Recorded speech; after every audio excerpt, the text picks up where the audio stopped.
হরে কৃষ্ণ, আমি এখন আছি কুরুক্ষেত্রের সেই স্থানে যেখানে ভগবান শ্রীকৃষ্ণ অর্জুনকে বিশ্বরূপ দর্শন করিয়েছিলেন। এই সেই দিব্য স্থান কুরুক্ষেত্র যেখানে মহাভারতের যুদ্ধ সংঘটিত হয়েছিল। ঠিক আমার চোখের সামনে ভগবান শ্রীকৃষ্ণ এখানেই দাঁড়িয়ে অর্জুনকে গীতা উপদেশ দিয়েছিলেন।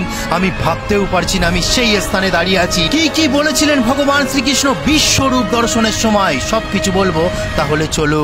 এই মাটিতে এক সময় যুদ্ধের ঢোল বেজেছিল, কিন্তু তার মধ্যেই এক যোদ্ধার হৃদয়ে চলছিল ধর্ম আর মমতার যুদ্ধ। অর্জুন তখন দ্বিধাগ্রস্ত, কেঁপে উঠেছিলেন তার নিজের অন্তরে। তিনি বলেছিলেন, হে কৃষ্ণ, আমি কিভাবে আমার গুরুজন পিতামহ আত্মীয় স্বজনদের হত্যা করব? তখন শ্রীকৃষ্ণ বলেছিলেন, হে পার্থ, আত্মা কখনো জন্মায় না, মরে না। যেমন মানুষ পুরনো পোশাক ফেলে নতুন পরে, তেমনি আত্মা পুরনো দেহ ছেড়ে নতুন দেহ ধারণ করে।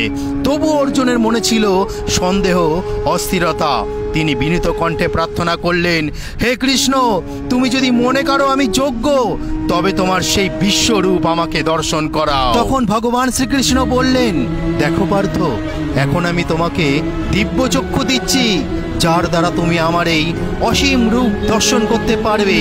অর্জুন তখন দেখলেন অসংখ্য মুখ, অসংখ্য চোখ, সূর্য চন্দ্র অগ্নির আলোয় জ্বলজ্বল করছে। সেই এক রূপ যেখানে সমস্ত দেবতা ঋষি সৃষ্টির সমস্ত শক্তি একাকার হয়ে গেছে। অসংখ্য আকাশ ও ভূমি জুড়ে ভগবান বিরাজমান করছে। ভগবানের মহিমায় সমস্ত দিক আলোয় ভরে গেছে। অর্জুন কাঁপতে কাঁপতে বললেন, হে দেব, আমি তোমার বিশ্বরূপ দেখে অভিভূত।